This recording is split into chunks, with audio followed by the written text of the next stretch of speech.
Olá, tudo bem? Vamos mais uma aula de História do Brasil, Brasil Império. E nessa aula vamos falar de Segundo Reinado, Economia, a parte da economia. As últimas aulas focamos na parte política e agora a análise econômica da estrutura econômica que o Brasil seguia no Império. Na verdade, é uma herança do período colonial. Quando a gente analisa a estrutura econômica, e aí nós fizemos aqui duas análises importantes, né? Uma de um gráficozinho de setores, também conhecido como gráfico pizza, e a outra análise, uma tabela com os principais produtos de exportação. E aí o que a gente observa em relação a esses dados? É importante dizer que a análise da estrutura econômica do Brasil é pautada numa percepção de uma herança colonial agrícola. O Brasil é um país predominantemente agroexportador. Tranquilo isso? Isso é evidenciado nesses dados que nós vamos analisar aqui agora. Quer ver? Primeiro dado, nesse gráfico de setores, também conhecido como gráfico pizza, nós veremos que grande parte desse gráfico, do setor maior aqui, que está pontilhadinho de preto, nós temos a prevalência do primeiro setor, que é caracterizado pelas atividades da agricultura, extrativismo e pecuária naquele momento. Ó, Guizão, mas de onde você tirou essas informações? Essas informações vêm de um censo, que na verdade é o primeiro censo da história do Brasil, que vem de 1872, data de 1872. É um censo até muito rigoroso, né? Ao analisar a economia, mas analisar também a população brasileira. Nós teremos uma aula de sociedade que nós vamos dar um panorama geral sobre a população brasileira também no Segundo Reinado. Bom, dentro desse esquema, dentro dessa análise do censo, o que foi observado é que o primeiro setor, agricultura, extrativismo e pecuária, ocupava 80% da produção interna do Brasil, do produto interno bruto, né? O PIB, mais conhecido como PIB do Brasil. Tá? O segundo setor, que era indústria e artesanato, ocupava apenas 7%, era a fatia menor do produto interno bruto do Brasil. Isso tem a ver com uma vocação agrícola, de herança colonial, e mesmo com a Era Mauá, que é algo que nós vamos observar e analisar mais à frente, que é um surto de industrialização que o Brasil teve na década de 50 ali até a década de 70, e olha que o censo já é da década de 70, mesmo assim, com esse surto de industrialização, a indústria e artesanato representava no Brasil somente 7% das exportações. Muito pouco, né? Se a gente for analisar como um todo.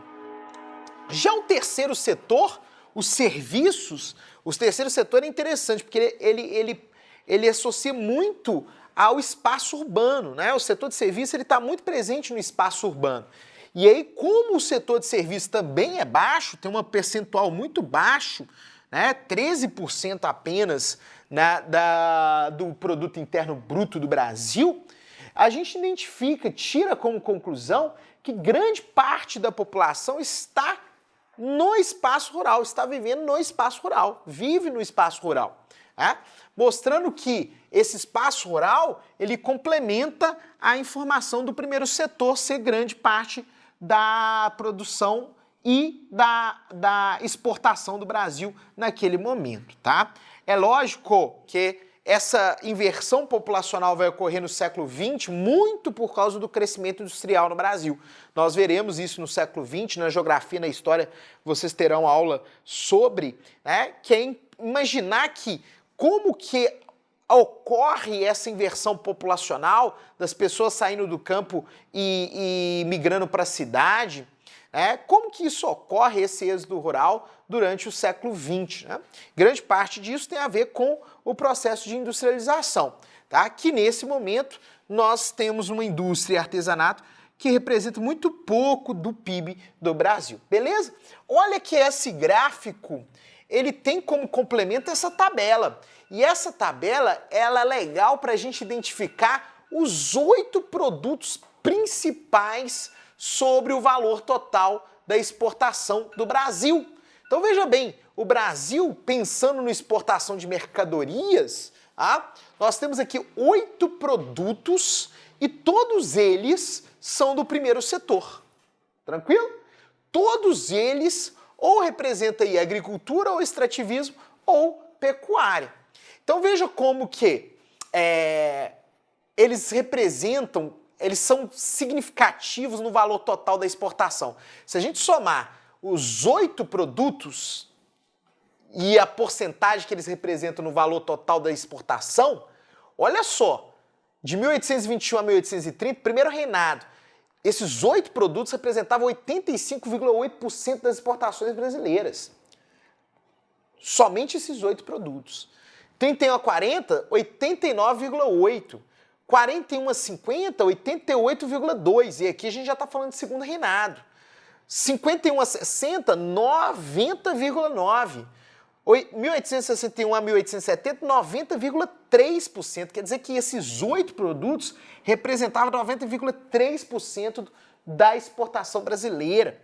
1871 a 80, 95,1%. E 1881 a 1890, 92,3%. Então vejo que são poucos produtos e esses poucos produtos representando grande parte da exportação do Brasil. E lógico, esses 8 produtos estão ligados ao primeiro setor. Olha que interessante aqui, ó. A gente pode tirar algumas análises dessa tabela. O café, por exemplo, no primeiro reinado ainda não era o principal produto de exportação. O principal produto de exportação era o açúcar. Mas olha a tendência do açúcar com o passar do tempo, e nós vamos explicar isso, o porquê que isso ocorre, né? A tendência do açúcar é despencar. Então a presença do açúcar na exportação diminui bastante durante o século XIX. Então lá de 30,1% passa de 24%, aí dá uma aumentada 26%, mas depois diminui 21,2%, 12,13%, 11,8% até chegar 9,9% já no final do século XIX.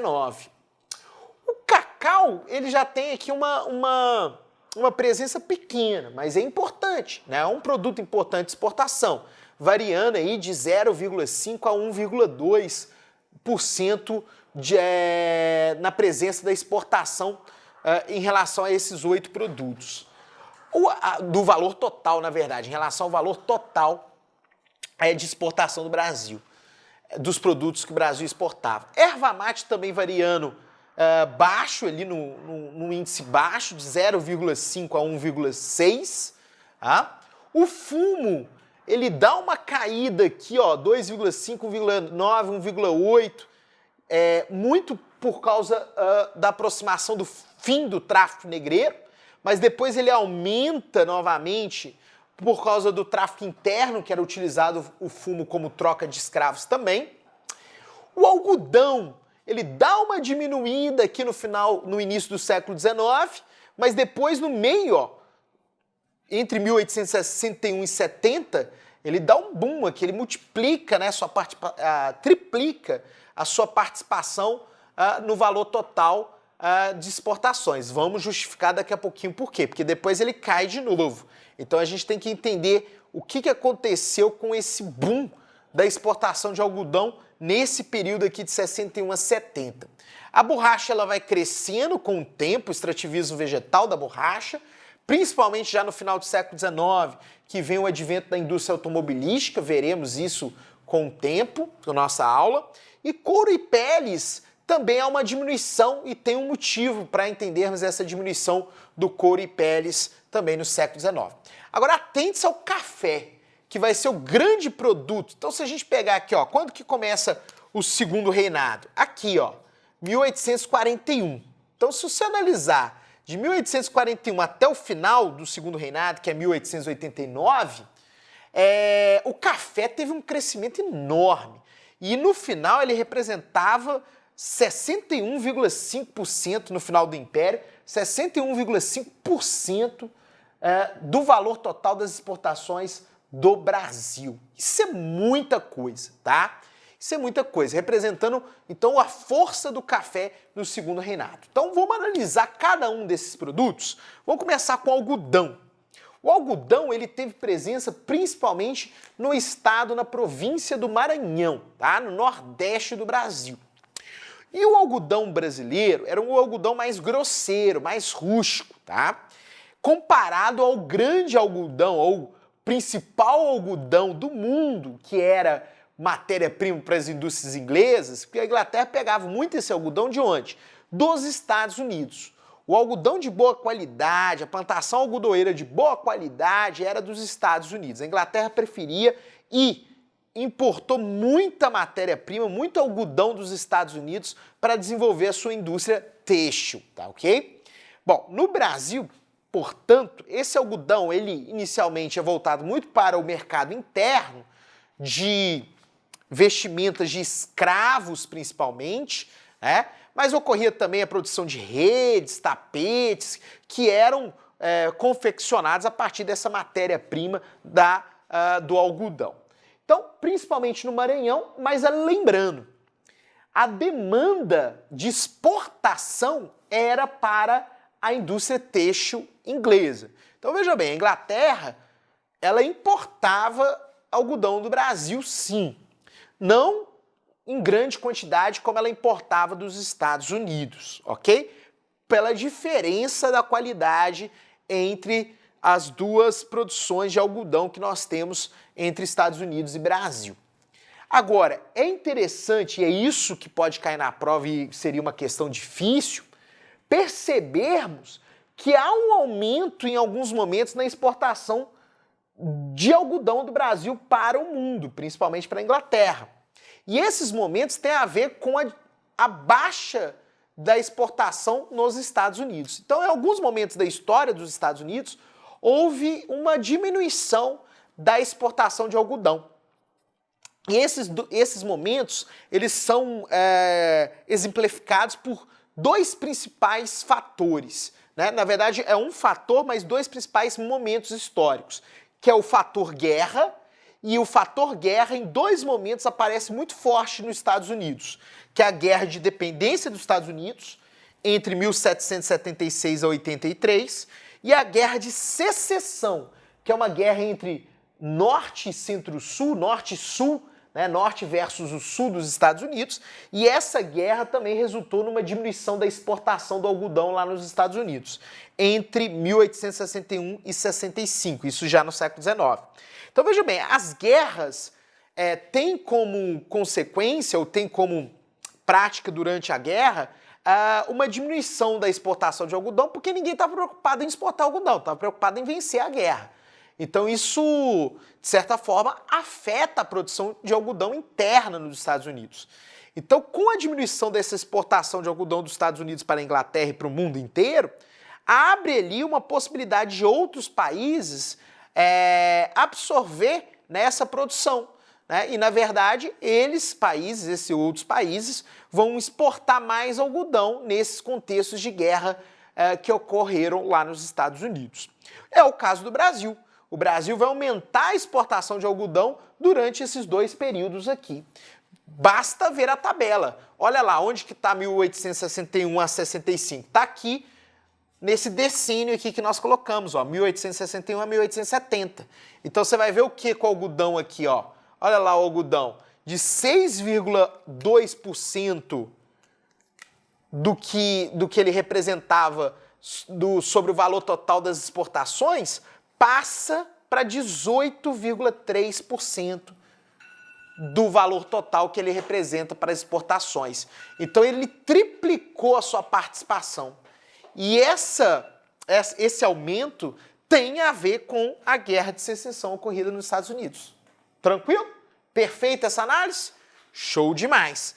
Em relação ao fumo, vamos pensar o fumo aqui.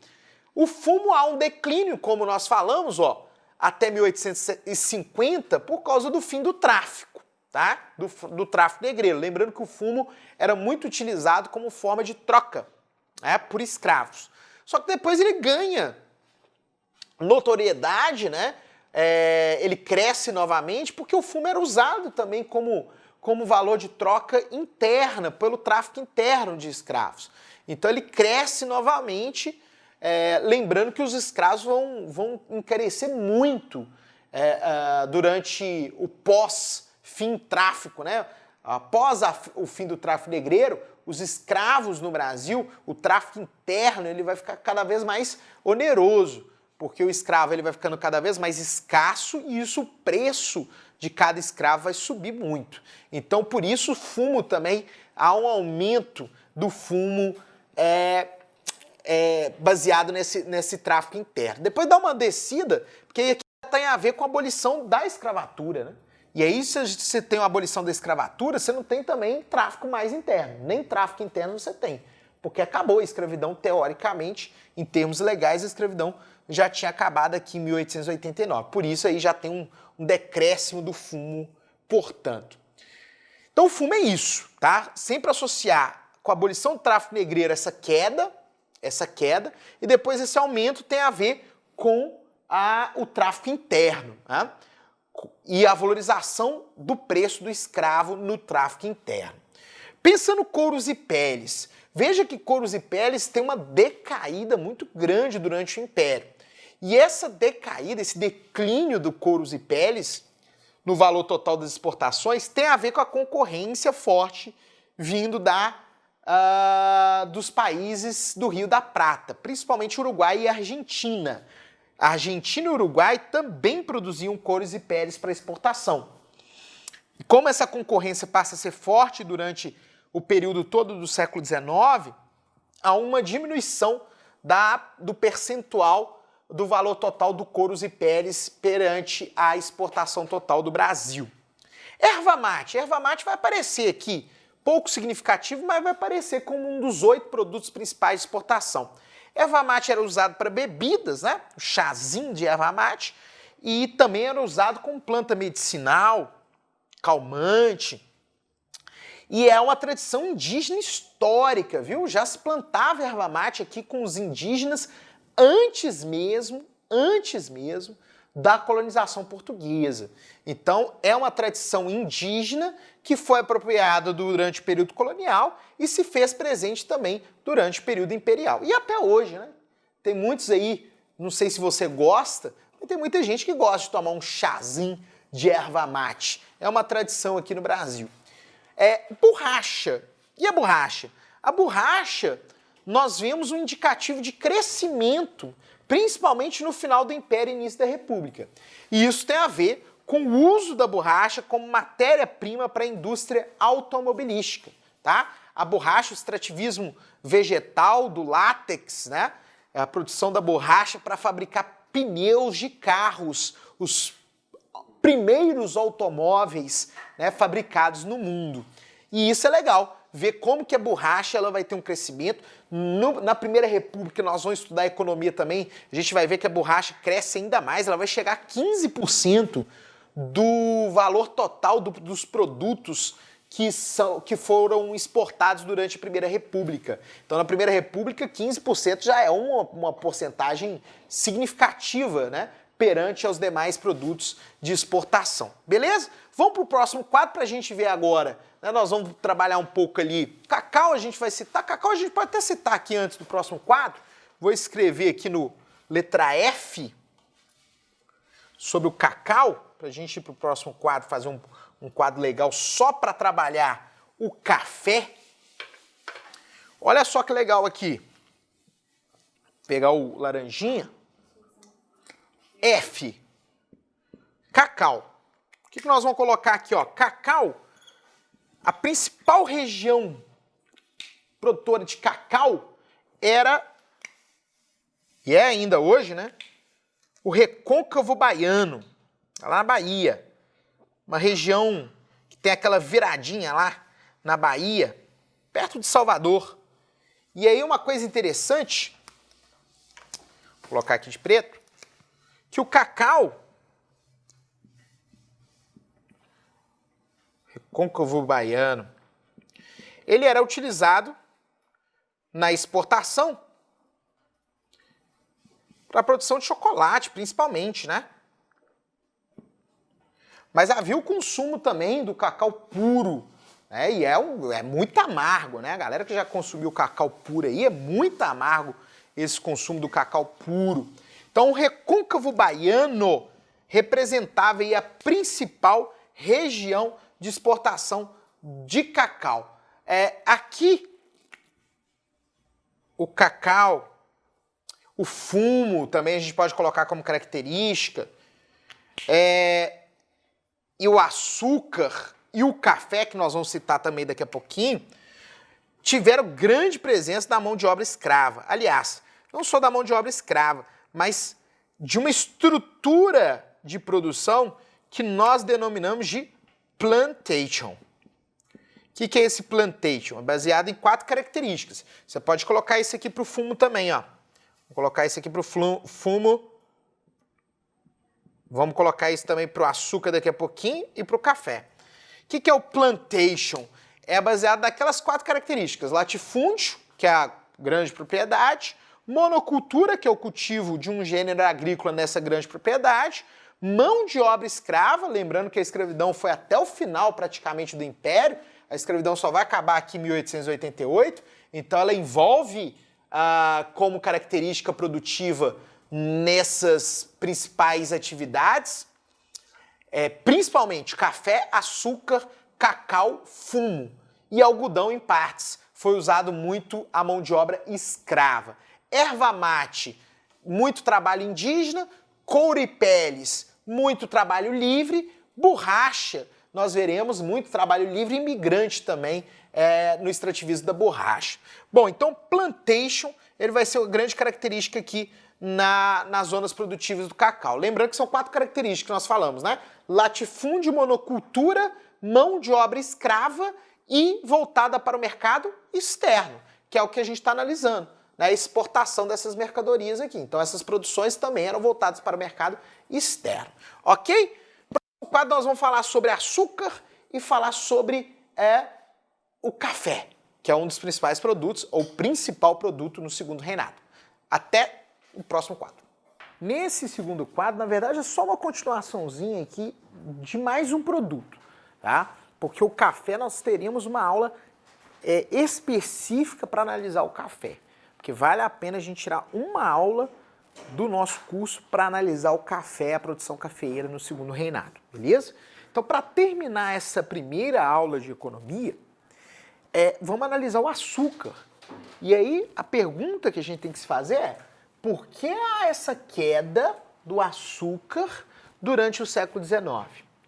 E é uma justificativa que a gente pode dar é a concorrência das ilhas que compõem a região das Antilhas, ou Mar do Caribe, ali na América Central, né, na região das Antilhas, do Mar do Caribe. Então nós estamos falando ali de ilhas como a Jamaica, como a ilha de Cuba, como a ilha de Porto Rico, né? Essas ilhas, elas são muito importantes na produção de açúcar e também, atenção, a produção de açúcar da Europa.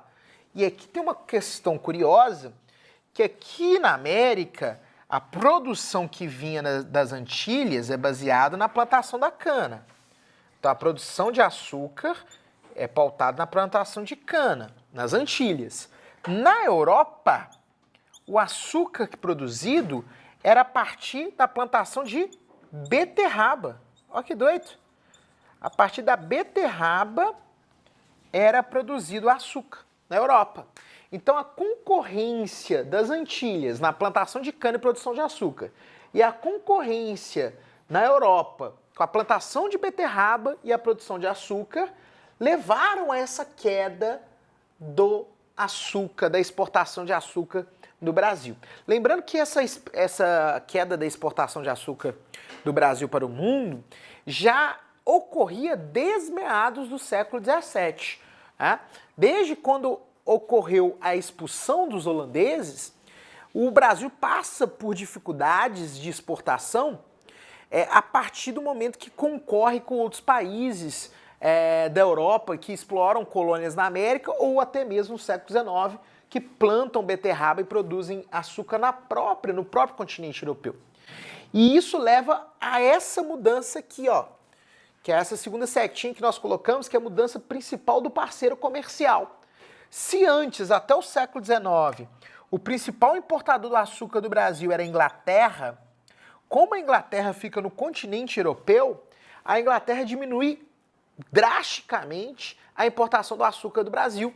Por quê? A Inglaterra prefere importar o açúcar produzido na Europa a partir da beterraba.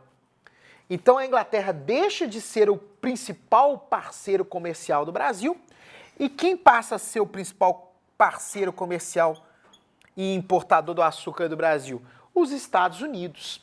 Mas aí eu chamo a atenção também para um tópico que nos faz refletir por que os Estados Unidos, em um determinado momento, vai diminuir também a importação de de açúcar do Brasil, né? Em 1800, vamos pegar aqui um outro pincel, em 1898, nós tivemos uma guerra, 1898, nós tivemos uma guerra que os Estados Unidos participou aqui na América, não só na América, participa também na Ásia, que é a Guerra Hispano-Americana. A Guerra Hispano-Americana, que envolveu a Espanha e os Estados Unidos. A Espanha, as colônias da Espanha e os Estados Unidos.